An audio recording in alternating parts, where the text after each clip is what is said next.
agent and the broker, yeah. Move over, we getting bolder, making moves like the agent and the broker, yeah. Generational wealth, they bout that. Yeah, we took some L's, but we bounced back.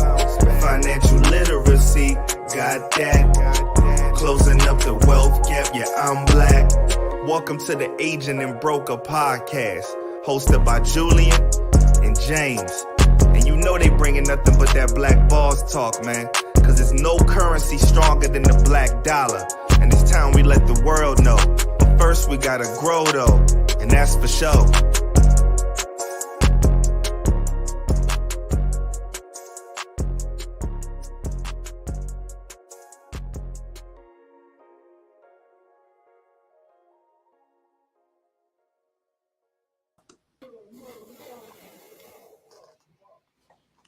What's up, family? How y'all doing? James, what's going on? Man, I'm good, brother. How are you? How's everybody out there doing? Man, I am good, man. Blessed, brother. Good to be here another night. And welcome y'all to another episode of the Agent and Broker Podcast. I am your co-host, Julian the Agent, license W626089. And I am James Denisier, license number W282336, repping Florida all day, every day. Every day, all right, baby. Yes, sir. So James, we added another week, man. We down another episode, man. We're like around 24, 25. No, I think 25, episode 25, man. And we're gaining some traction, bro. Like we're getting some, we're creeping up almost 400 downloads so far on over there on all of the platforms, so iTunes, Google, Spotify. So thank y'all for tuning in. Give us feedback, y'all. If let us know what you want to hear, what you think we could do better at. Like we want to give this information out, and we like giving it out. So we appreciate y'all for tuning in always. Yes, sir. Yes, sir. Appreciate all the downloads once again. That means, we have people who appreciate what we're doing out there. Just make sure you share it. It means the world to us when you download it because, it helped the show grow. That's one.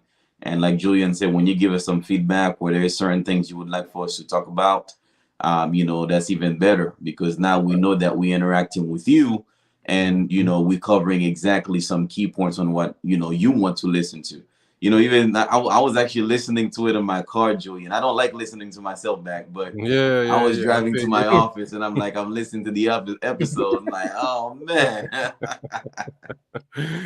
Yeah, that's how I feel sometimes. But sometimes when I'm working out, I would listen to it just to see okay, well, this is where I could have done better. Or, I could have said that a little bit better. Or I could have did this. All right, that one was cool. So just... for better performance, that's when I listen to it. But sometimes I don't like listening to it either, bro. So you listen to your own voice back, yeah. It's very, very weird listening to yourself and hearing your own voice. But it is exciting, man, to even be doing this and to continue doing it and growing it. And we got some big things going with this agency and in general, the agent and broker is getting bigger than we even, kind of what we thought it would be. And, we're growing and changing the direction and pivoting when we can. But things are, opening up for us. Doors are opening and, this information needs to be out there. And, it's exciting to even get into the community, get into the school system and, allow the community to work with us and grow this platform, bro. That's what it was really, really for, to be honest. Exactly, man. And I'm just thinking of myself right now. I just wish that I was wise enough at a young age, at 18 years old, and being exposed to this information. I wish, so us being able to actually get to the schools and we are extremely welcome. The when we covering some of the topic with the kids and even the teachers, they're so excited. They never hear of anything like that, and Julian, I know, hey, listen, I know I put in a post earlier, bro, we might as well call ourselves the king of insurance, man, king of life insurance in our community, because ain't nobody doing this locally like we doing it. Coming out, Uh, going out there grinding, yeah, having a podcast, right, through right. some free gems, and having Mhm. guest speaker coming to the podcast, uh, you know, from different industry. But bro, I think like down here and locally, Mhm. Eatonville, Orlando, bro, I claim king of insurance, man. I don't care who Absolutely. else out there, For sure. No, for Yes, real. sir. Like, you want to know about life insurance, even you're gonna tune into this podcast or you're gonna come to our page, man. We're educating you, and we're hitting you like throughout the day, and it's no game. Like, you getting a post in the morning when you wake up, you getting a post in the afternoon to digest some information, then you getting a post in the evening as well.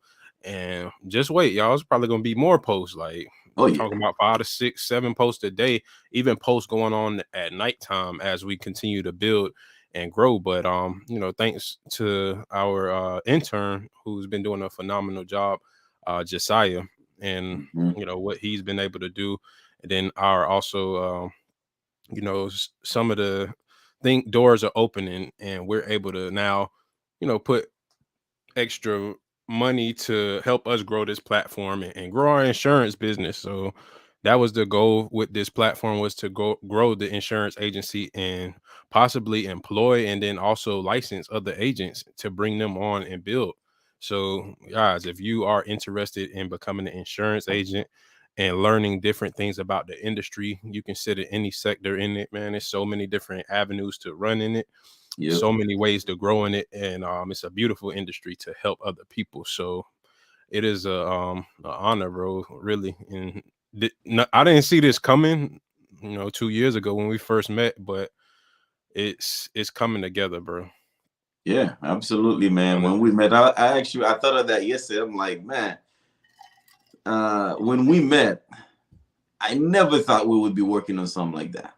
right. Never, not in a million years, right? Nah. But I'm so thankful we start this, and I'm so thankful that the king of insurance. That's right, Ruthie. I'm so thankful we are going down this path because it's Oh so yeah. valuable. And one of the things that I'm extremely appreciative of is the vision that from the get go you had, way before we started the podcast, but to actually the vision to actually get to the kids. Remember, we went to one of these high school.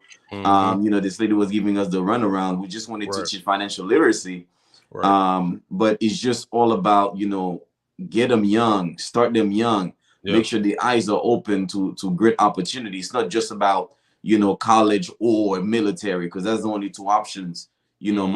most kids have out of high school. But what 100. about some financial literacy? What about entrepreneurship? So Right. nobody's really out there, or not enough of us are really out there, trying to get those kids as early as possible to teach them, hey, there Mhm. are many options for you to be an entrepreneur. So it's not just college, or it's not just military. There's a Yep. lot of opportunity out there. So I'm very, very thankful that we go that route, man. So 100%. Same yes, here, bro. sir. It's been great. So Mm-hmm. I look forward to the future. And anybody wanting to, join, again, you can DM us, or you can also leave a message on theagentandbroker.com. Hit us up. Let us know if you want to get licensed, man. It's not expensive at all. And we, when it comes to the business, we're not sitting here, we're not going to beg you to do one thing or this like that, or recruit or do all of this. If you want to recruit, you can recruit. If you want to write business, you can write business. The beauty of it is you own your book of business from day one when you come start with us. And anybody in the insurance industry knows, if they've been in a little long enough, they know what I mean by that. You own your book of business. And some companies, you don't always own your book of business, even though they tell you that. But when you work with us, you're truly independent and you can run your agency and grow your business how you want to grow it. So if you want to run a small business, you can. If you want to run a large agency, you can. So it really is on you. It works if you work. So you Straight know up. we got a lot of good things coming, man. A lot of a big money coming too. So I'm looking forward to it, man. But tonight we are going in depth, man, and we're going into this beautiful product. Our it's like the magic product. We always promote it, man. We always say it's like the dang fix for everything, you know. But this is the IUL, the Index Universal Life Insurance Policy, man. And we're gonna dig into it. We're gonna cover some questions, some debunk some myths, you know, things that you probably see floating around online, or just questions that people may have and questions you may see online about these policies. So we got some questions that we dug up, and feel free if you do have any questions that you want to know about the policy. Definitely leave a comment, whether that is on YouTube or if that is on Facebook. If you're on live right now, leave a comment and reach out to us if you have any other questions. Absolutely, absolutely. We're more than happy to answer any questions you may have, because that's why we're here. And it's funny, man. It's like I text this guy today. It's been like a few months since we spoke. I just text him just to follow up on him, and he was like, "Hey, man, I just been watching your show. It's pretty nice what you guys are doing out there." And in my head, I'm like, "Well, you never ask any question, and you never, So listen, man, just Yeah, ask question, because the questions you ask is actually going to help somebody else. absolutely. So even though you listen and you maybe know the answer, or you somewhat knows the answer, but somebody else who's listening, they probably have no idea, and you're gonna help them out. And we're very blunt. We don't know everything. We don't know everything. And Right. honestly, if you ask us a question we don't know, we'll make the research for you, and we'll find out, and we give you the information. So we look forward for everybody to communicate and ask questions, whatever you want us to go over. So yeah. For sure, man. Yep. So we are here. We're gonna dive into it, y'all. So some of the questions we have. So our first question on the list is, what is an IUL? What is this infamous IUL? What is this taboo product that everybody is talking about Hmm. on the market right now? And you probably see it, you can hear people from negative to positive things about it, from Dave Ramsey to the Dave Ramsey crowd, to all the way to the Doug Andrew, to Waka Flocka talking about it. All of these different things, it's all mainstream now. So life insurance is becoming a mainstream product. So what is IUL? Index Universal Life. If you're listening to that, write that down if you don't know what it is. Indexed Universal Life. That's what the acronym IUL stands for. And that is a type of permanent life insurance policy wherein your credited interest to your cash value component and is linked to the market of an index such as the S&P 500. Or to make it more simple, it's a type of life insurance policy that provides a death benefit and also cash value component for you while you're living. So you get the benefits of death benefits and living benefits within the policy of an insurance contract.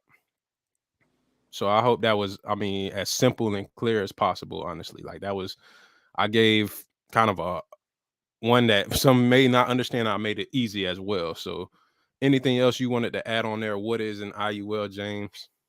To me, I'll just give my opinion. An IUL is a no-brainer. Exactly Yeah, what it is. absolutely. The definition is very clear. Yeah, It's straight to the point. It is a life insurance product with a component of having your money grow. And when your money grow, it grows tax-free when you take that money out. As long you know exactly how to take money out of it. But it's just a beautiful product. And like you said earlier, there are pros, there are cons. And even though there are cons, I haven't seen anything that really beats the IUL, to tell you the truth, out there. But yeah, the definition is straight to the point. Straight to the absolutely. point, man. Seriously. And when it comes to things beating it, like you just mentioned, man, it's far too few products, if any, out there that can beat it if it's done correctly, y'all. Hmm. We want to make sure that we touch on that point, because you'll have people debate you. You'll have people who do whole life debate, try to debate you. I don't even debate with people about this anymore. That's how much I don't care to debate, because I know what the product can do. And I go to trainings, I get special trainings for this, and I know what this product can do and how it can perform, to where, okay, no whole life advisor or insurance person can really like debate me or try to even sell it to me, a whole life policy, which is cool. Like whole life is cool. I'm not knocking whole life or anything, but when it comes to me and where I am in my life, I like IUL. I like universal life a bit better. So that product, man, it really is like it's that Swiss Army knife for, or for financial, like that financial Swiss Army knife where you have everything in one. So it does everything that a Roth IRA does, but with the benefits of life insurance, the benefits of having that access to your death benefit if something happens, whether you get sick, like terminal illness, critical illness, like cancer, heart attack, stroke. You have access to money while you do that, and you don't have any strings attached to this as well, unlike a qualified account like a IRA, a Roth IRA or anything. But That's correct. so how does the IUL work, James? You want to take that one? Well, the IUL work, and to tell you the truth, whatever, well, I don't want to say whatever. Most plan people have financially, an IUL could actually solve it. Mm-hmm. So based on your needs, then you can structure the IUL. So are you looking for distribution within the next 3 years? Are you looking for the IUL to pay you within the next 24 months? Or is it the next 10 years? So how the IUL work is all depend on the person outcome. So for example, earlier I was talking to Julian about a case I'm working on with somebody in Texas.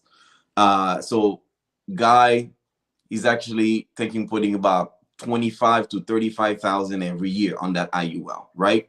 But the reason he wants to do that is because he heard of some people talking about how he can use that for tax purposes. So when we met, we did a virtual meeting, and come to find out, this guy, he used to pay about $80,000 in taxes, right? Mm-hmm. But now he found a really good guy, a guy I know very well. Now he does his taxes, and his taxes decreased.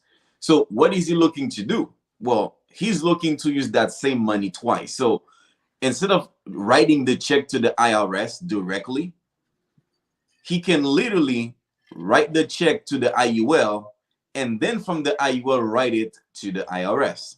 So somebody would say, well, why do this extra step? Well, that extra step is a life-changing step. Oh yeah. It's very simple, a life-changing step. So if every year he put that $25,000 into the IUL before he paid the IRS, literally not only he's gonna pay the IRS, but he's putting $25,000 into a cash value index universal life insurance. It's crazy. So which means that same $25,000, he's a young man, 31 years old, give him over $1 million in death benefits, living benefits. And the way we structure it, by the age of 65, he'll have access to $130,000 tax-free income. All that is just by actually adding one step to the financial situation. Mm-hmm. Don't just write a check to the IRS, because once you do, you never see that money again. Where does that money go? You go straight to the IRS. You can't use it. You can't call them and say, hey, can you send me 10,000 back? Because no, it don't work. But if you run it to an IUL and then pay them, it's a whole different ball game right there. Now it's just infinite banking in a whole nother level. Right. So you use that same $25,000 to pay the IRS, and that same $25,000 you're still putting it into the IUL, accumulating cash value. So to really answer your question again, the IUL can be used for whatever financial goal someone has. As long as you're sitting with an individual who know how to structure it properly, the correct way, man, it's just such a powerful tool. 100%. And to add on to that, man, that was a good example. Like you mentioned that he puts 25 in here in this account before paying the IRS. The reason why you would want to put that there is literally using the same dollar twice, y'all. Yep. You're going to put 25K inside the insurance policy. And what happens is your money is still linked inside of that policy. And you're going to ask to borrow, the money again, borrow the money to pay the IRS. Now you're borrowing the money. It's still in the policy working for you. So you now have money working for you, and then you're borrowing it at a interest rate. Let's say hypothetically, you take out an index loan at 5%. Let's say the market does 8 to 9% that year. Your loan will wash away with the money that's in the policy, because you're going to get credited 9%. Remember, you took out a loan at 5%. That's 400% more than what your loan was. Your loan gets washed away from the credit from the insurance company. And this may go over a lot of people's heads, but this is a very, very like advanced method of finance. Finance is really in out there, man. A lot of people don't know about it, but it's literally using the same dollar twice and gaining interest on your money. So you're making money for spending money, if that makes sense. So the IUL literally works by any way you need it to work. It also can work for retirement savings, y'all. So how the IUL works is really like plans for a tax-free retirement. So people utilize it, they fund it while they're young, or a lot of people, what they do is they funnel their 401ks, IRAs when they turn 60, 59 and a half, 60 years old. And what they do is they funnel the money into the IUL as fast as they can and with the most amount of money as possible. So whether their 401k is at $1 million, $2 million, they're going to try to funnel in $500 to $1 million into that policy. Why? Because you're going to get the taxes over and done with on that 401k as early as possible. Second reason is that money's going to start growing tax-free now that you got it, the taxes over and done with. And then you will, like James mentioned, you will get a tax-free income for the rest of your life. So like he mentioned, the brother got, what was it, $130,000? $130,000 tax-free lifetime income. Lifetime income. So that's $130,000 guaranteed in his pocket till the day he dies, even if he lives to 120 years old. So the insurance company is guaranteeing to pay you out this much money if you fund the policy like this. So y'all name me any other financial vehicle that does that, because I haven't seen any on the market in my years of being in this industry. Honestly, I haven't seen anything like it. So the IUL is like a vehicle that can be used for infinite banking. It's a vehicle that can be used for tax-free retirement. It can be used for any type of financial planning or that you have going on in your life, whether you go through a rough time or anything, you have access to that money.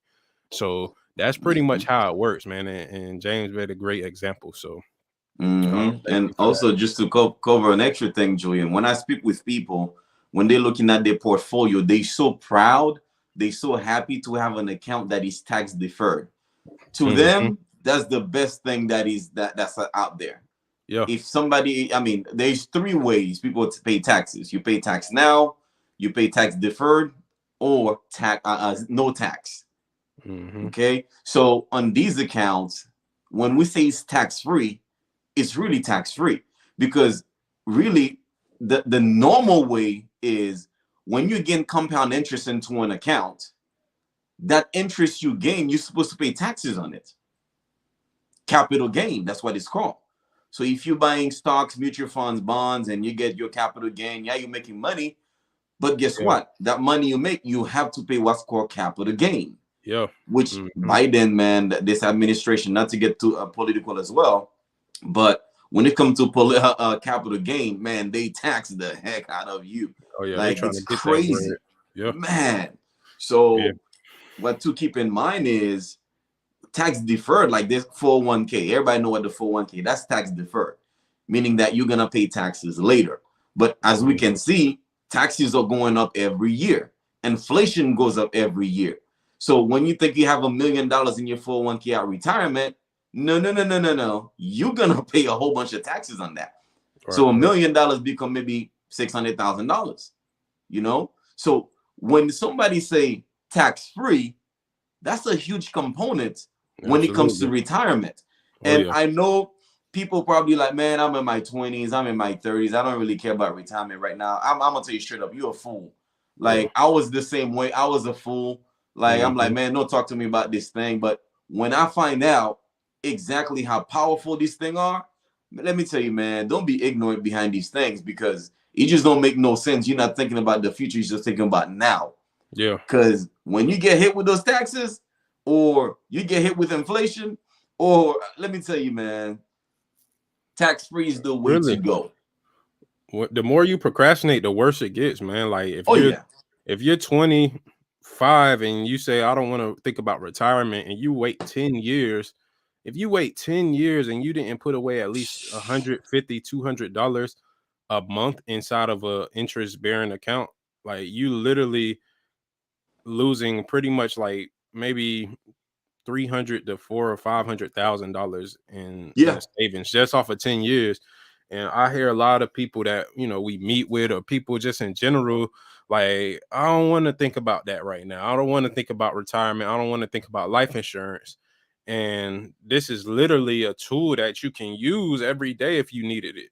Honestly, if you're an entrepreneur, you can use this tool to hold your sitting capital. You can use it to prepare for a down payment for a house, bro. Like, you can use it to invest in anything, and you could utilize the insurance company's money. But we ain't gonna get too much into that because we want to get through all of these questions. But and speaking of like the tax-free things like that, like when it comes to not paying taxes, and when it comes to tax-free, we want to ask, like, well, a question here is, how is that IUL tax-free? And the IUL, literally, it is tax-free. I'm going to share this real quick. Based off of the Internal Revenue Code, it's the only financial instrument in the Internal Revenue Code that allows these three things. And that's life insurance. It's the only financial vehicle, again, in the Internal Revenue Code that allows you to grow your money tax-free, which is in Section 72E.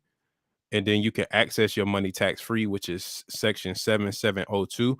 And then Section 101A is it can blossom and transfer to your transfer tax-free to your beneficiaries. So meaning that your money is going to grow tax-free in that policy.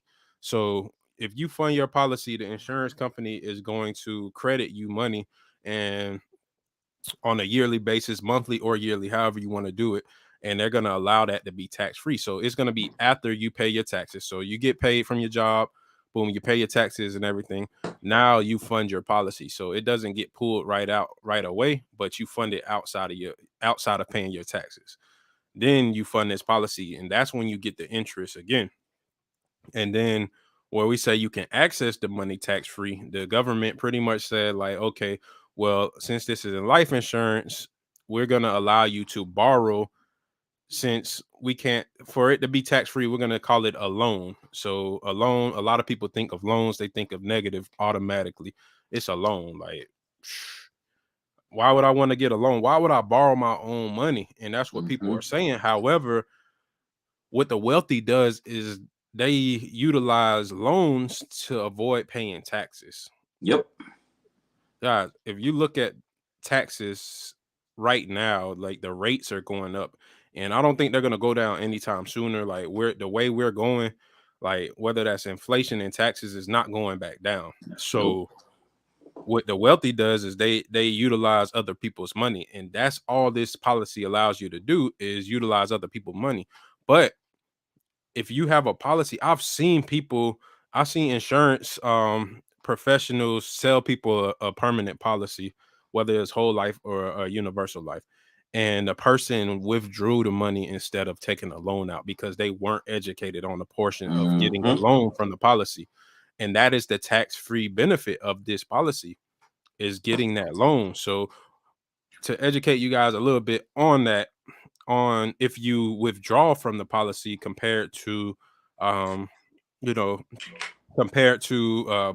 from it, when you withdraw from the policy, you pretty much take out the money, and then you can be taxed on that money if it gained any interest. So, which most likely is going to gain interest, you're going to get taxed on that money, and is no longer in your policy. So you pretty much almost forfeited your policy, and you didn't understand why, because you weren't educated by an agent that knew what they were doing. Yep.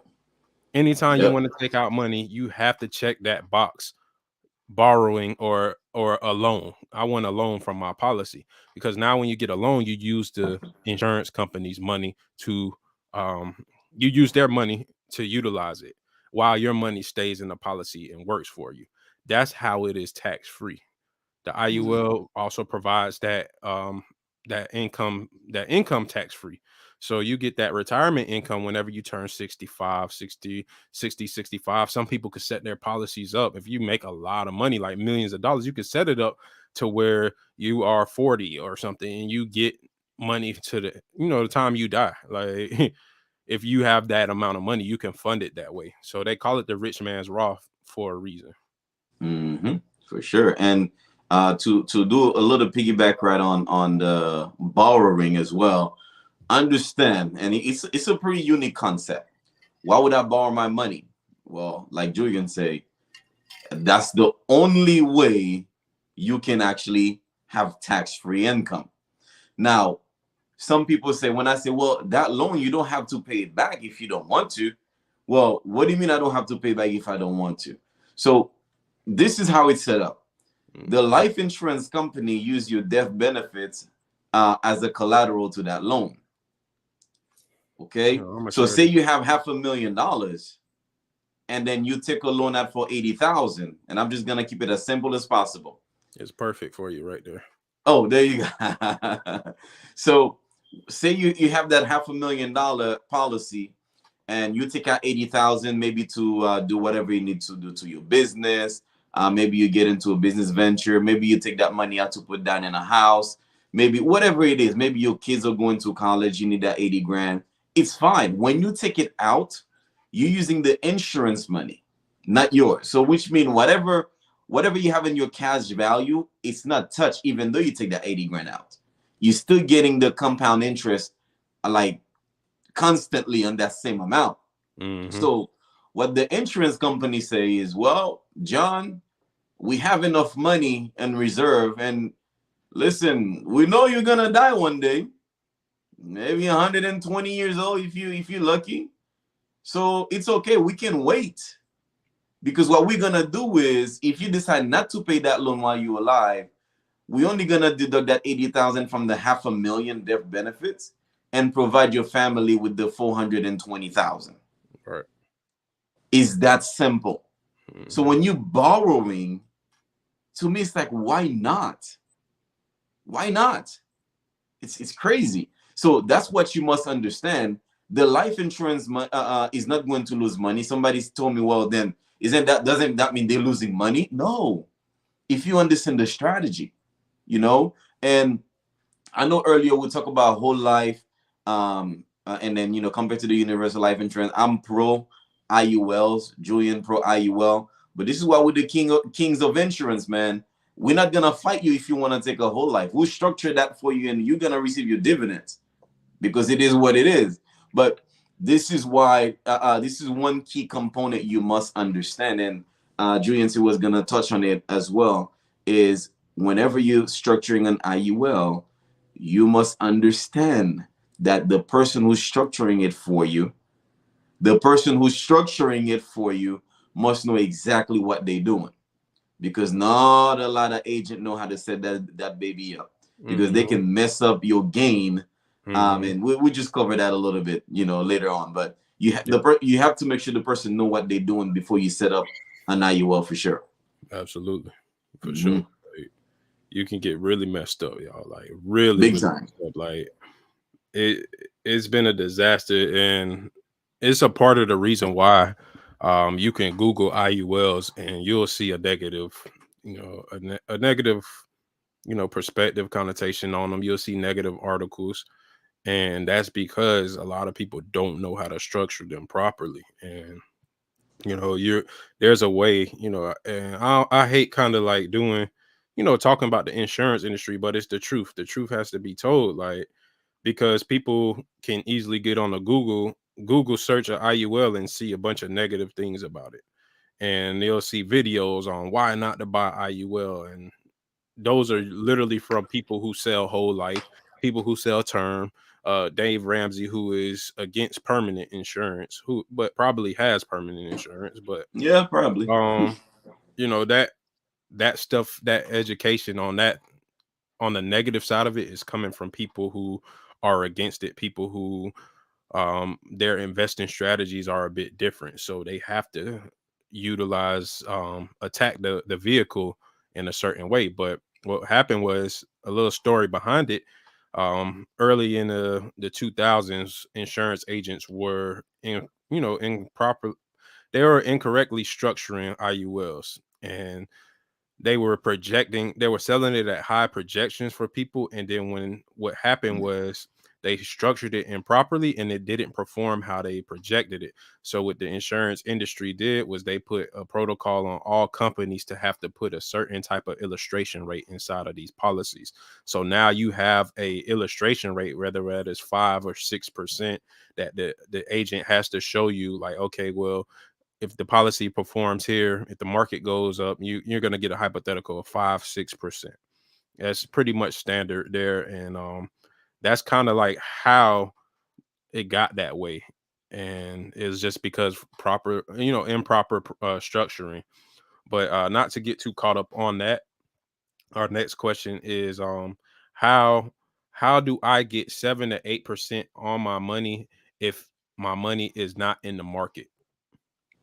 So James, you could take that one. So how you get 7 to 8% when your money is not in the market? So it's because the policy is being credited. Okay, as you making the premium, the policy is being credited. Do you have that on the screen, Julian, so I can actually touch it point by point? Yeah. So when you have your IUL, the IUL depend on how you structured up for the allocation, because that's another great key component right there. How you allocate the policy and to target which market. Okay, so the insurance company, they actually cap. When you have an IUL, you actually cap at a certain rate. So when there is a gain in the market, say your cap rate is at 11%, 14%. When there is a gain above 14%, you cap at that 14%. But it all depends on how you structure that IUL as well. Absolutely. Yeah. So I don't want to get into too much detail, so I don't confuse people. But it looks much better when we sit with you as financial professional, explaining to you the product, and we bring out a screen based on your numbers and what is it we're solving for. And from there, you look at the illustration, and the illustration show you the worst case scenario and the best case scenario. Right. Now, the way IUL set up, these scenarios, even the best scenario is actually kind of like under promise, over deliver, because most of these products illustrated at less than 6%. Most of them, you might see a 6.2, 6.5 every now and then, but really you're looking at an average of 7 to 8%. 100. So which mean if the market continue to do exactly what it needs to do, then your potential gain is even greater. So that's why they show you a lower illustration. But like I said, when we sit with you as financial professionals, financial strategists, and showing you those numbers in the illustration, then you'll make a visual sense on exactly how your account get credited. For sure. It's beautiful, man. You get the crediting strategy, and something to add on to that too, on how you're getting interest, but it's not in the market. So if a lot of people don't know, the insurance companies they have some of the best option traders out there in the game. Like, they're the strongest financial institutions in the world. Backbone of the industry. They're the backbone of the financial services industry. They've been around for 300 plus years, and there's a reason why very few of them have gone bankrupt. So they invest in very conservative bonds, gaining about like 5%, honestly. And this is what majority of them do. So if they're getting 5%, now you add on what James just said, the interest crediting strategies. So now you're getting up to 8, 9, 10. Sometimes some companies go up to 14%. So if you're getting that much on a policy, but they're getting you 5% in bonds, like, this is how they're able to give you money or credit you this money without having to invest it for you in the market. They're going to do the investing. They're the grade A, the master investors, the insurance companies. They've been doing it for years. Again, they know how to trade. They know how to invest in skyscrapers. Like, I was in Boston And what did I see? I seen a big tower. The biggest tower down there is pretty much the Prudential Tower, bro. Like Prudential is one of the largest life insurance companies out there. But you know, they invest in the commercial real estate like that, and they invest into it at a very, very low minimum risk on their end. So just how you can go and get a mortgage from a bank at about 80% or 90% and loan the value, and Mhm. you only have to put down 10%. Insurance companies come in at about 50%. So it's like 50-50. They take on very minimal risk when it comes to these skyscrapers. So this is how they are able to give, you know, their customers money. Is like, hey, you give us your money, we're going to invest it for you.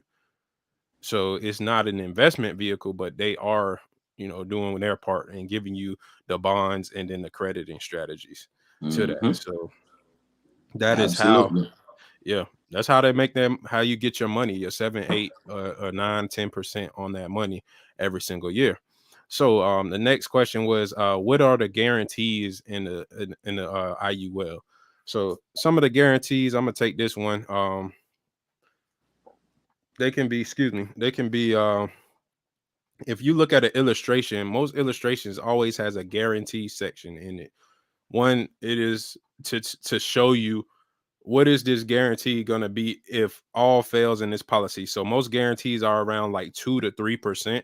If the market does not form, if it does not perform, and you're around 2 to 3% in interest every year, this is what you're guaranteed in your policy. And if the policy is not structured properly or correctly, you have in that policy what is called a cost of insurance, COI. If your cost of insurance is extremely high, and the reason why it will be high is because your death benefit is high. So the goal of this is to decrease your death benefit as much as the IRS will allow you.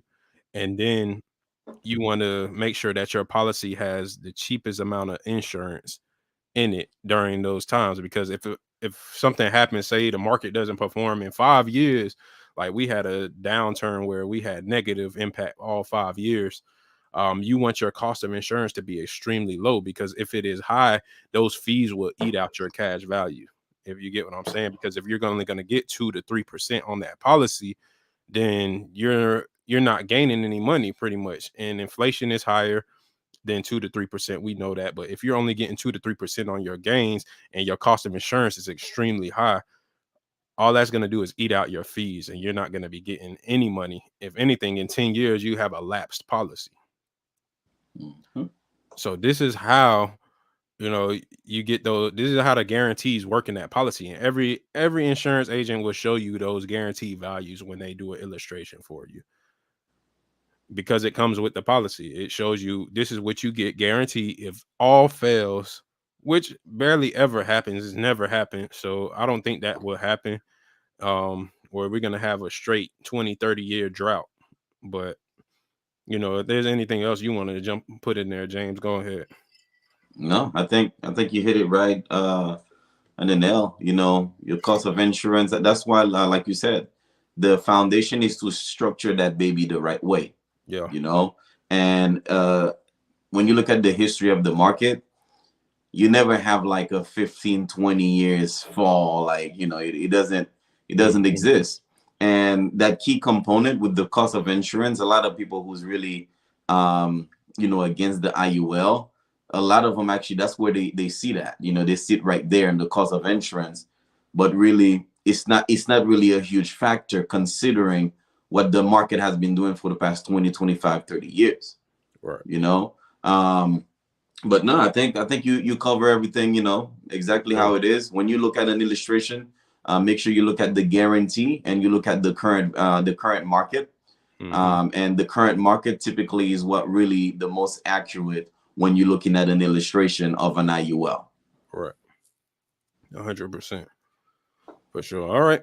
Let's go to the next question, y'all. The next question on here is, what are the max contributions in an IUL? So what is the most money that you can put into an IUL on a yearly basis? Well, the most money you can put in, it all depends on how much money you want to put in, because unlike some of the accounts where you can put more than 6,000, so it all depend on what you can start the account with. And of course there is something called a MEC. Once you start the account, you're gonna have what's called a MEC number. Say this MEC is $65,000. MEC pretty much mean if you go above that $65,000, then you're going to actually have to pay taxes. So which one of the main reason people open these accounts is to avoid paying taxes, so the maximum contribution is based on the amount you start. So in your illustration, say you start at $25,000-$30,000, that's going to be your yearly contribution. But it is flexible. Flexible meaning there is a lowest point you can pay for that policy, and there is a highest point you can pay for that policy. So it's that's what I would say on that one, Julian. For sure. That's good. And honestly, like that's a big gem there. From the highest to the lowest to the highest amount you can put into that policy, because contribution wise, some people is like, okay, I want to start at, let's say $200, $300 a month here. But let's say in 5 years to 6 years, you started your policy and it's at $300 a month. But in 5 to 6 years, let's say you created a business and it took off and now you're making 6 figures, 7 figures. And some people like, well, what do I do? A simple way, you create another IUL. You can have as many buckets as you want.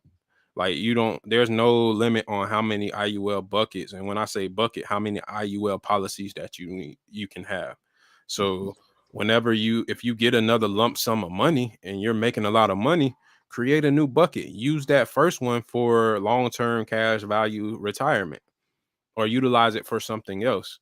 You can always create that new one to specifically, cater it to something that you need. So if you want it for sitting capital, you can just create a new one now at a higher limit. So if you're able to put $50,000 to $100,000 inside that policy, you will be able to do it by just creating that new bucket. So that's a simple way. Like if you do come up on the money, like it's flexible, like James said. If you did structure it a certain way, like early, then you'll have that room already in that policy. But if not, just create a new one. It won't hurt you. Like keep that first one, but create that new one as well. Just hopefully by the time you create a new one, you're still in good health. Absolutely. You're not sick or anything, because at the end of the day, it is a life insurance product. You do have to qualify before you can actually start putting money on there. So I'd encourage people, if you hear that thing, you hear about the IUL a lot, maybe it's through us, maybe it's through other people, and you're thinking about opening one, better you open one ASAP, and then you figure out if like, okay, you know what, maybe I can put more, or maybe I can open another one, than for you not to take action right now. Because the moment something happened to your health, the moment you go to the doctor and they see something funny, like you just increase your chance of not qualifying for you to get an IUL. So that whole waiting game, man, especially when people are saying, hey, I'm gonna think about it, or like, hey, listen, man, like especially with the IUL, like this is your future you're talking about.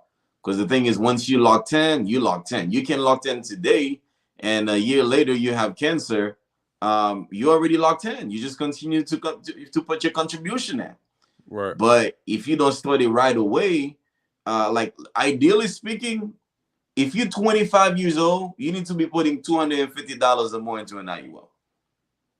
It's that simple. 25 years old, $250 or more into an IUL. Then by 65, like, you on your way to have $1 million, and a great amount of death benefits as well.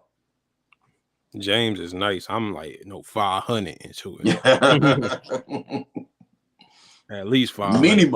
Minimum. At least 250. Because if you, like, I'm just taking into consideration you 25 years old, you're making 30,000, 35,000 a year. Right. Listen, $250 a month, That's to your future self. Yeah. Because whether you want it or not, you want to do something today, your future self will thank you for. That's a beautiful quote. One of my favorite quotes. I don't want to mispronounce the person's name. I forget who said it, but you want to do something today that your future self will thank you for. So what I always tell people is look at your surroundings. And most people in our community, but anyway, whoever you are, look at your surroundings. And if you see Mhm. somebody in their 50s, one day you're gonna be in your 50s as well. Is that where you want to be? If not, then what are you gonna do about it? The Yeah. IUL is a great way to start. Because if that person who's under 50 actually knew about the IUL back then, or a similar vehicle, then guess what? They put that 250 in, they'll be a much better and much better position right now. Right. And what if you say, you know what, I don't want to be thinking about my future right now. I don't want to be thinking about retirement. Great. If you're 25 years old, I'm pretty sure probably 8 out of 10 of you want to own a house. So wouldn't it make sense for you to start putting something into an IUL that's gaining, compound interest?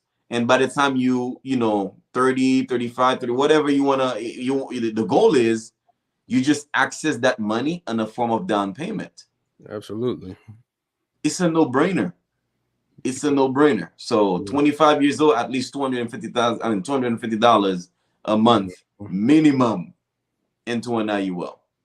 Yeah, that's money, man. That's good bread. Like, what's that? Like 3 bands a year or something? Yeah, just about. Yeah, 3 If bands you're a making year. 35,000 a year, you take 3,000 out of that, you should at least be able to save that. Seriously, like, man, if you Yeah. was looking to get a house, you can get the down payment FHA loan 3.5%, and then Oh, you can use, you got, say, in by 30 you wanted to get married. Boom, you got $15,000 in that policy already paid into that policy at 250. I mean, I would have increased it to 500, but at 250, at least you got 15,000. Like, hey, there's ways you can go and get down payment assistant programs, and then you have 15,000 extra in that policy. Now you can pay for your wedding ring, or certain type of things for the wedding or the honeymoon without having to come out of pocket. You use the insurance people's money, the insurance company's money, to fund whatever you need to fund. So you have the benefits. It's not like you have to use this just for retirement. No, that money is your money, and you can use it on whatever you want to use it on.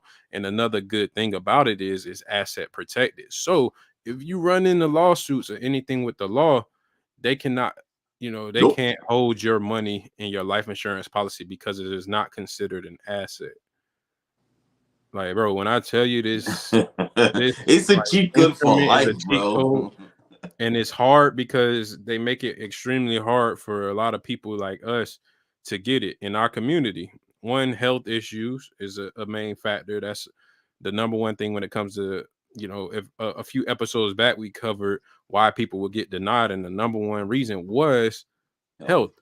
Yep. And another one, I think is number 2 or 3, it was a felony. So when you think of those two, that's our community in general. Majority of everybody has Yep. is bad health, and then there's felonies. So the cheat code is you already counted out of the cheat codes just being in the environment that you growing up in. So like those of you who aren't affected, you should be taking advantage of this. Yep. Yep. It's a no-brainer. Easily. It's a So no-brainer. all right, man. We're gonna go to the next question. So how can I access my funds in my policy? We know that it's tax free, but how do I access the money? So the easiest way to put it, um, as an investor in any type of investments, life insurance is not an investment tool. However, when you are investing your money, the number one the number one factor when it comes to investing, a lot of people think is rate of return, but really in all actuality, it's not rate of return, it is liquidity. So liquidity is the top priority when investing your money. When times of uncertainty comes, how liquid is your money? If your money is caught up inside of a 401k or IRA or all of these different accounts that are qualified, or they don't have much, they have too many strings attached. So say you needed to access the money and you had to get hit with a penalty fee because you need to access it before 59 and a half, and then you also got hit with taxes that year. You got hit twice. So now your money's getting, hit 2 times by the government and by, the companies who are penalizing you for using that money. When you have the IUL, you are liquid. Your money is liquid. So how that works is if you needed to borrow, um, in certain type of policies, if it's structured correctly, you can borrow up to 93% of that money within 30 days. We don't recommend that, but that is a possibility. Um, you have to be very, very financially savvy to do that. Like I would not structure anybody's policy if I know that they are not, responsible enough to even take that money out and do something with it. However, if it's a business owner and I see that the statements are there, they're making their capital, they're making their money and their rate of returns on whatever they're doing, like, yeah, you structure that. But however, you have access to that money. What you do is you call your insurance agent. So whoever structured your policy, you call that agent, or you can call the insurance company yourself. If you are savvy enough yourself, you can call them. They will send you a form. You fill out that form and you get an EFT transfer, or they can send a check. They'll send that money to your account or your house within, 1 to 2 or 3 business days. So that money will be right to your mailbox or in your account whenever you put access, or you ever send, whenever you send in that sheet. So you fill out that form, boom, you get your money. They transfer that into your bank account. That's how liquid your money is. There's no fees, there's no restrictions. They're not going to run your credit, they're not going to penalize you. It's your money and it's there for you to utilize if you need it. So the insurance company is going to lend you that money, or you're going to take out a loan and you're not going to get a credit check. You're not going to get penalized, and they're going to lend you their money. Your money's going to stay in that policy, and that's how it's going to work. And then you just pay yourself back as you get the money back. You always want to pay yourself back, because what that does is that expands your borrowing opportunity. It's just like a bank. So in a bank, if you pay your loan back, they will allow you to borrow more money at the end of that loan once you pay it back. It's the same thing here. When you pay it back, your borrowing opportunity is expanded even more, and now you can borrow more money when you do pay it back. So how quick and how you can access your funds is very quick, 2 to 3 days, sometimes less. And then you just call up your agent, or you can call the insurance company, and you want to make sure that you check the box that says index loan, or get with a financial professional before doing that. Trust me. Yep. Like, that stuff is very complex because there's multiple loans on your policy that you probably have no clue what it is. So definitely speak with a financial professional before accessing your funds. 100%. Well explained, man. Very well detailed, simple, well explained. For sure. Thank you. All right, next one. Our next one is what would happen to my policy if I lose my job and can't fund it anymore, or for a certain This is a period of good time? one. This is a good one. This is a really good question. So this is the beautiful thing about the IUL. And we covered that earlier. We said that it's a flexible account. And I'm going to use a personal example, and I think I used it in one of the other shows already, but I might use it again. So I had a client. I have a client, still my client, during COVID. Hey, like many people, she got sit down, So she paid the policy for almost 2 years. She called me right away. She said, James, I'm worried that I'm going to lose that policy because I don't have my job anymore.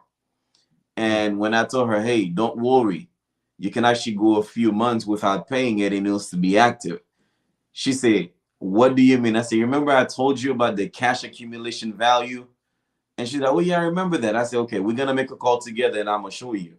So we called the insurance company, tell them about the COVID situation. She got furloughed and, hey, and come to find out she had 9 months free. like 9 months, she can go without paying the policy and it will still be active. When I tell you she was happy, she was happy. Sure. So what is the worst case scenario when you set up an account like that is that you can lose your income. And just because you lose your income does not mean you lose the policy.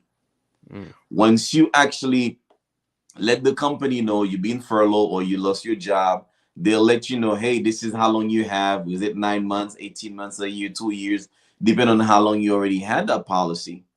Then from there, you can actually, relax, and until you get things back together again, and you can start putting out the exact amount of premium you actually sign up the policy for. Now, how does that affect you?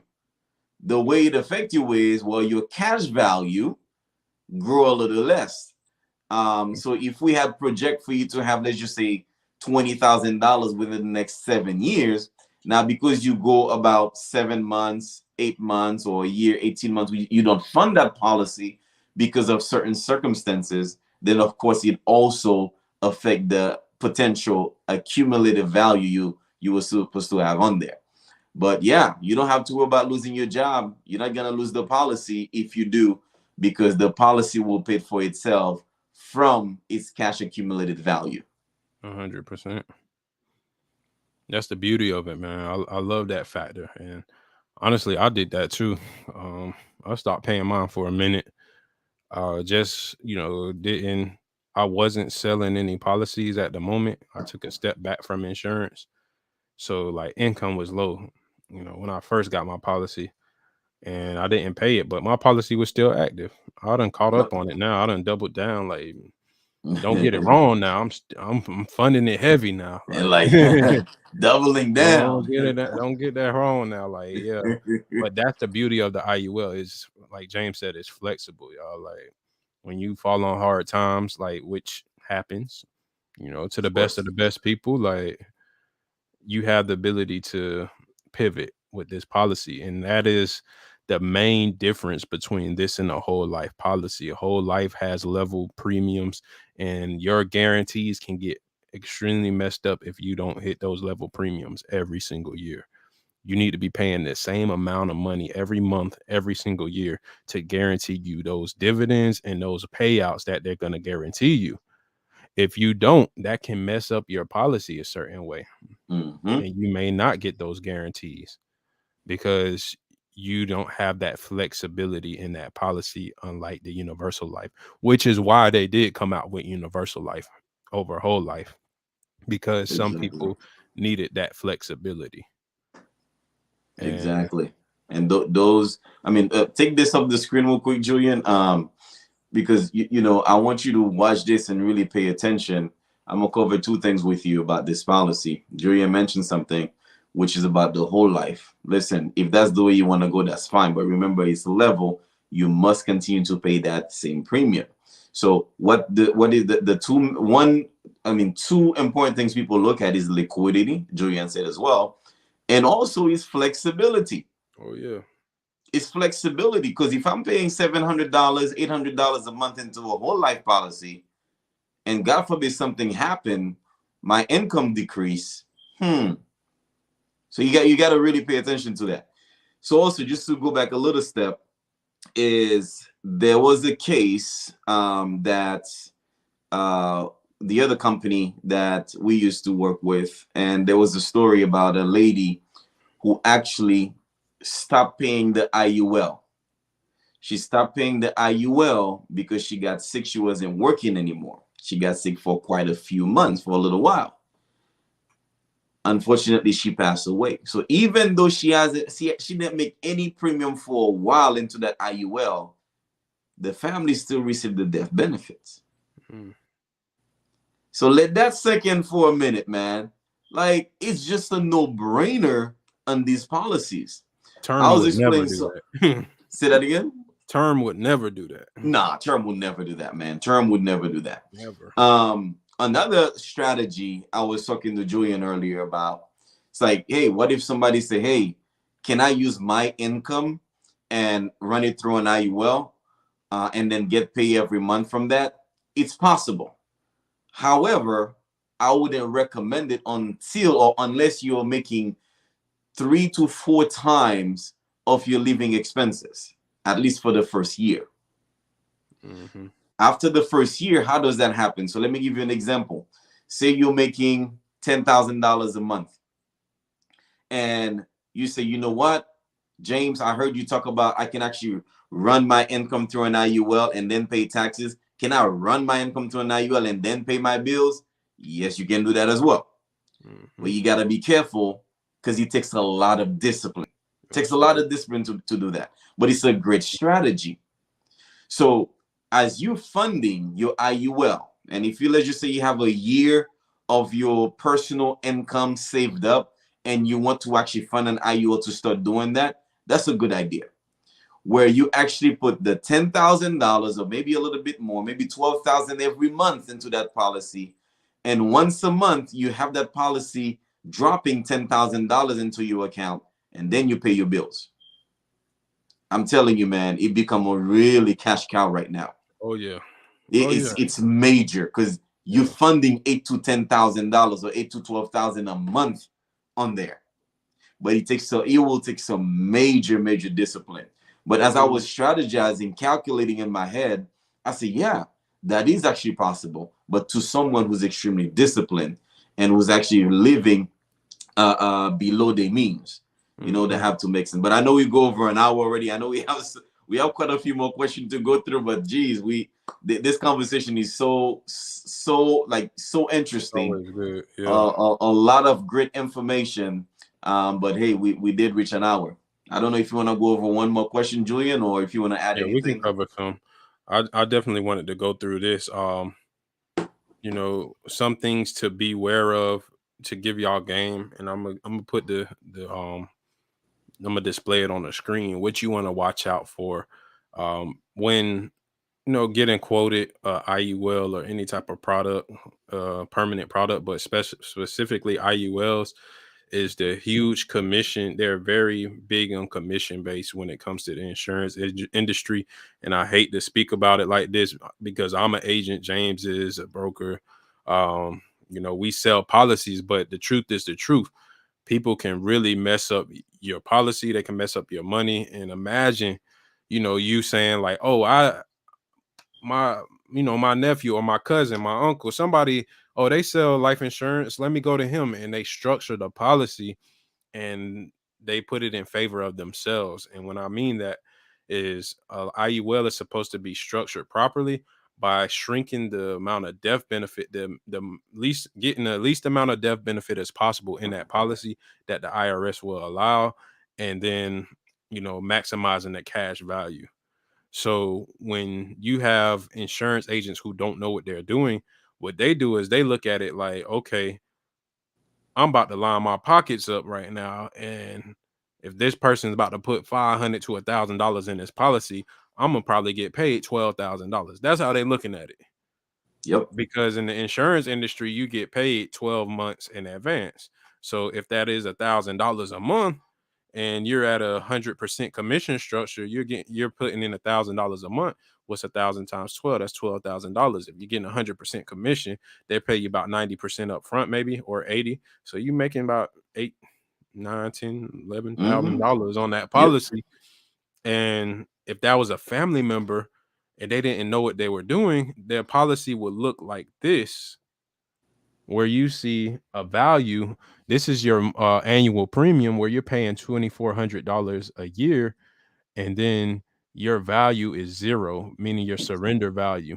So if your surrender value is at zero for all of these years, that policy is structured incorrectly, and it is a disaster waiting to happen. It's full of fees. The cost of insurance is extremely high. Your death benefit is maximized, and honestly, like, I'm sure there are agents who are still doing this out there. Yep. Like, it is real. So beware of this. If you are seeing this in a policy, this is something you want to watch out for. And this one over here, it still has 3 years with no value in it. So think about it. You put $2,400 and you have no cash value in that policy yet, no surrender value. Your Mm. policy, you're not able to borrow from this policy until year 4. And then at, year 4, you're at 2,400 times 4. That's $9,600. You only can borrow $365 from that policy. That is incorrectly structured. Yep. You're losing, like, most of your money is going to the cost of insurance. And this is where, a lot of people have destroyed this policy, and this is where the negative, reviews come in. This is why Dave Ramsey could talk what he talks. This is why people could get on and say IUL is a scam. This is why whole life people who sell whole life, this is why they can talk bad about IULs, and it's simply because of this right here. And what you're seeing right here, and how people are structuring these policies. And hey, the insurance guy, whoever it is, they lining their pockets up. Imagine if that's your cousin. Imagine if that's your brother. Imagine if that's somebody and they did this to your money. And when you went to try to go access the money, you didn't have as much money as you put into that policy. That you're talking about ruining relationships, family members ruining relationships. So be sure, if you're going to get this policy, you want to be sure you're with the agent who can structure the policy properly.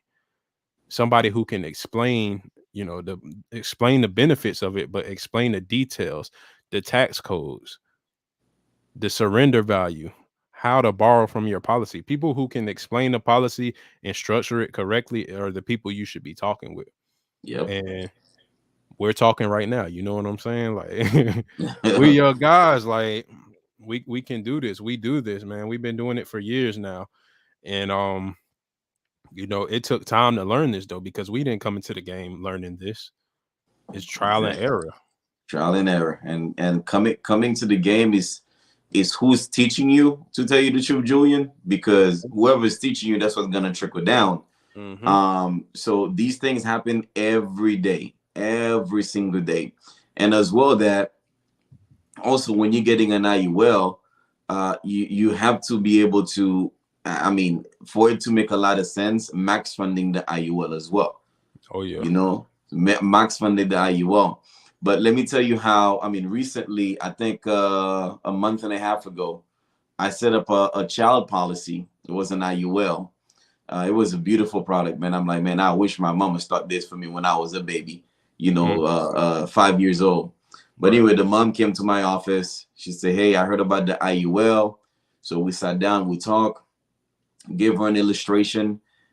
She looked at it. She took it home, and then we got another appointment. And she said, you know what? I want to start this. I want to start this. So she started this, Julian, with 10 grand for the daughter. Beautiful. 10 grand. Did you know my commission wasn't even $1,000? Because it was for a child. I remember that one. I told you that, right? Whoa. I was like, whoa. So think about it. That's the integrity there, man. You got you gotta do right by the people. You gotta do right by the people. And I had an opportunity to make a lot of money on there.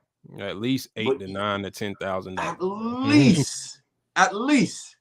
But guess what? For what you just said, really, another agent see this and they're gonna be like, oh, what? Who give this to you? Yeah. Oh, my really good friend James. He say he's the king of insurance. The king of insurance did this to you? Yeah. Let me explain something to you. And then they go over the policy together. Now I'm like the trash of insurance. Yeah. So understanding people come first, man. When it comes to setting up these policies, I had to learn. So what Julian and I, what we're talking about right now is one of the key component of the industry, and is one of the key component why you see a lot of people could be in the internet talking negative about the IUL, simply because agency they pocket first, because you can make a lot of money in the industry, a lot of money. So that's just to tell you, man, people first. We're gonna take care of you first. You come first. So you got to. It's better that way though. Long term wise, relationship wise, you build that trust when I'm not gonna line my pockets up, because it's easy. I could easily line my pockets up like, hey, I need $10,000 right now, man. I'm gonna do it. boom, boom, boom. And I'm telling y'all, it's a very lucrative industry. So if you structure it incorrectly, you will get paid good as an agent. But again, like James said, that next agent who comes around is like, what is this? Who structured this? Boom. Now your credibility is shot. Everything is shot years down the line. It may be a year, it may be 2 years. So you never know. It's always that agent coming behind you to check up on what you have done. So that is how improper policy will look. So now if I show you this one, this is a bit more stronger because it's a higher amount put in, but it shows a properly structured policy. So in year one, if you look at year one, it shows you with $50,000, you see there's a premium charge. There's a cost of insurance. You can see the cost of insurance is $226 a year. That's how little the amount of insurance is in this policy at first.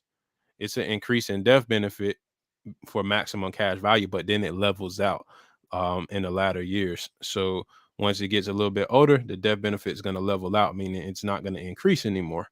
But it was increasing for that max cash value. But if you did 226, that's about $18.83 a month for the cost of insurance. And then you have the policy charges and the premium charges, which are always going to be in the insurance policies for the first 10 years. That's how the insurance company makes their money. That's how they pay their employees, their payroll. They get all of their expenses out in the first 10 years. So if your cost of insurance is low, remember, that's how you maximize your policy. So here you can see interested credited is about 2,000 at a 5% rate. This is very, very conservative, but we're looking at surrender value in the first year at $46,671. We put in 50, we can get out that much after all of our fees and cost of insurance is out. So that surrender value, remember that last policy we showed, boom, those surrender values are at 0 the first 3 years, the first 9 years. Imagine how much money this insurance agent made, bro. Like, bro, they probably made like at least 5 to 10 bands, at least. And then they probably made a little bit less. But here in this policy, somebody putting in 50K annually, I'm not gonna get paid that much. Because it's structured the proper way. It may be more than $1,000, but I'm not gonna get paid as much as $50,000 was being put in it. Is right. That's just not how it works when you structure it correctly. So it's about the integrity, man, and and building that trust within the people. And that's why we created the Agent and Broker podcast, man. We wanted to build and establish and reestablish trust between insurance and the people, and helping our people get insured and get their finances in order, man, so we can combat this so-called wealth gap that they have in place. But eventually, as years go on, as people learn more about this and they know that they can leave their family wealth behind by just paying money right now, shoot, man, we're gonna be in a better position, honestly. Yep. That's the cheat code, man. This policy is a big cheat code, for you while you're living, and also the next generation we're gonna leave behind, because everything blossom tax free. So even after you're getting your retirement income from this policy, your loved one will still receive a nice chunk of change when you pass away, tax free income. And what you need to do is set up a trust. I don't want to go through the whole thing, but what you need to do is set up a trust and have that money delegate the proper way. So whoever is next in line to receive that money, they need to get an IUL, and also set up themselves the same way you set up yourself. And that's what they talk about, creating generational wealth. Literally.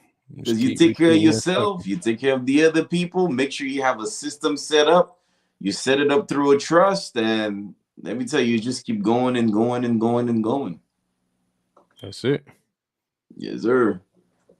That's it, man. That's honestly, like, that's, we can get into more about these IULs, man. We'll have more upcoming episodes for sure.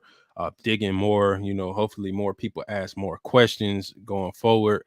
And we'll get into like indexing and the different strategies, what we can do in the IUL, because this product, honestly, it can take episodes to really explain it. Like Yeah. multiple episodes to really explain it. We haven't even covered a whole portion, what is called indexing, which is an entire financial strategy that many people don't know about. They think of index funds, but it's not index funds. Indexing is through the insurance company. And properly structured IULs can really gain a lot of interest if you have the money. Compound interest works in your favor when you have money in it. So if you have a lot of money in your accounts, compound interest is your best friend. Yep. Time and 100%. compound interest, like you getting a lot of money, man. Like there's people out here making like $300,000 gains in their policy because they have over 800,000 in it. Like, and that was like during the pandemic, there were people who made 60% returns in their IULs. Like this is stuff that is out here that you can get online and see for yourself. So it's not like we're capping to anything. Like these case studies are out here, y'all. Like, and I can't wait till like 5 to 10 years when James and I will, we've structured as many IULs as possible, and we're looking at the index and crediting strategies where, we're trying to get the most returns, and people are going to come back and be happy. Like, whoa, you guys were right. When our policies are averaging 7, 8, 9%. Dow Bar says that the average S&P return is 4% over the amount of 30 plus years. There's the 4% rule in the financial services industry. You got 4% required minimum distributions. It's 4% of your earnings.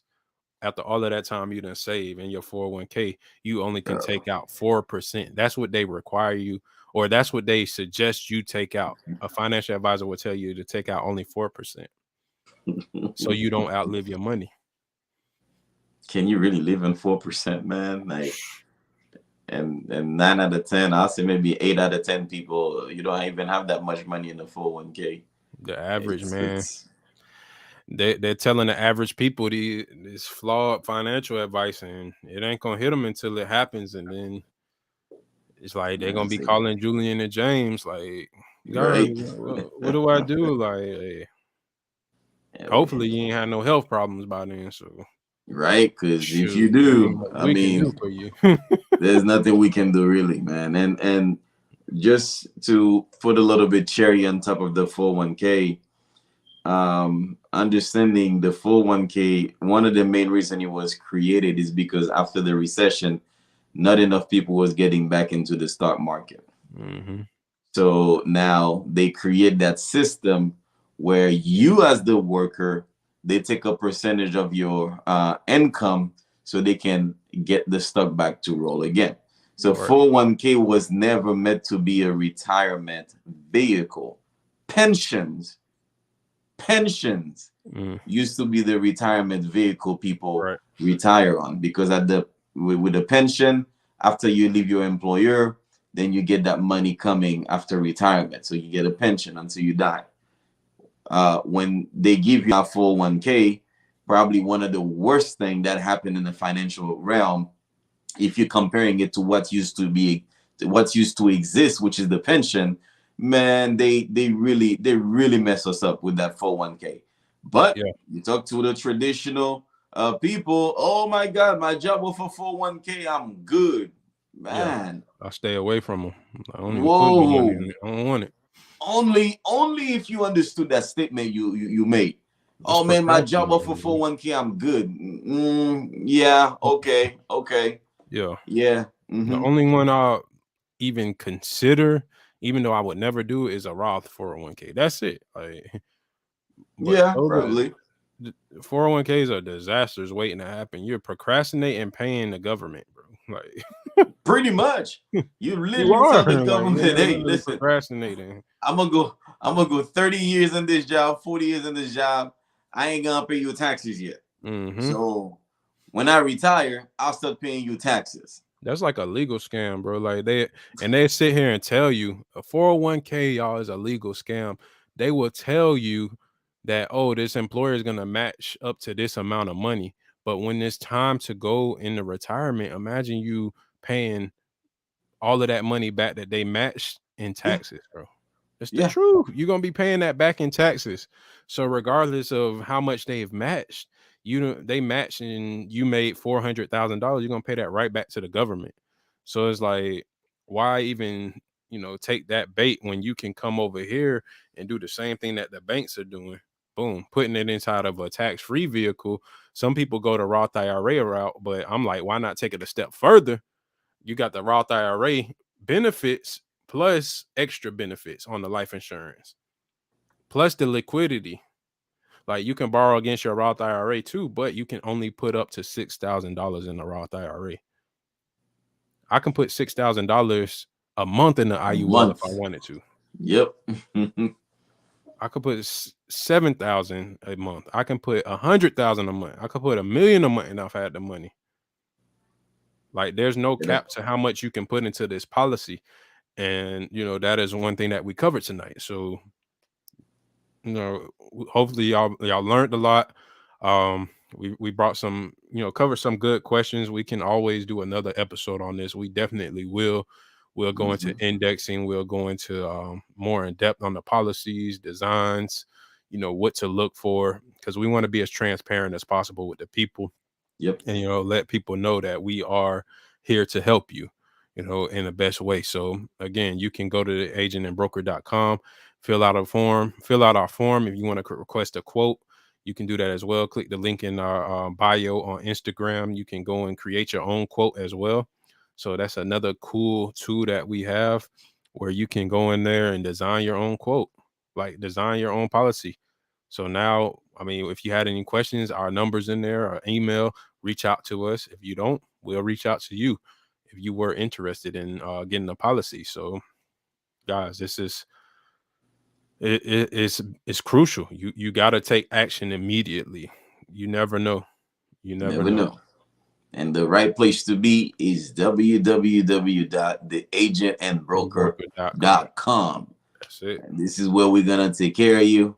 We're going to make sure you understand the process, because in every decision we do and everything we do, you come first. Your goals come first. And we need to educate you, make sure you understand every single details about this vehicle. So we look forward to helping you guys. We love you. Once again, thank you for all the downloads. Make sure you share this. If you see great value, just make sure you turn in every Monday at 9 p.m. Julian and I, we here. Sometimes we have guest speakers and, or we just go ahead and tackle the subject like we did today. So, Absolutely. hey, tap that's in, what y'all. we do. Keep pushing. Keep on pushing, like Patrick said, man. Keep on pushing. Here. We're going to keep on pushing. Y'all keep on helping us out. Like, comment, share, subscribe, all of the content. Share it with your friends, your family, and, encourage people to get life insurance and make that move, y'all. We're excited. So thank y'all for another night and another episode of the Agent and Broker podcast. I'm your co-host, Julian. And I'm James. Deuces. And we out. The agent and the broker put you on the right path. And if it ain't adding up, then do the right math. And when you wanna come up, some might laugh. But them be the types to be the overnight staff. Always be your worker. We tryna be some owners. Sometimes might strike out, sometimes we hitting homers. But one thing's for sure, when the money gets uncovered, hit the agent and the broker. Say thank you to my brothers.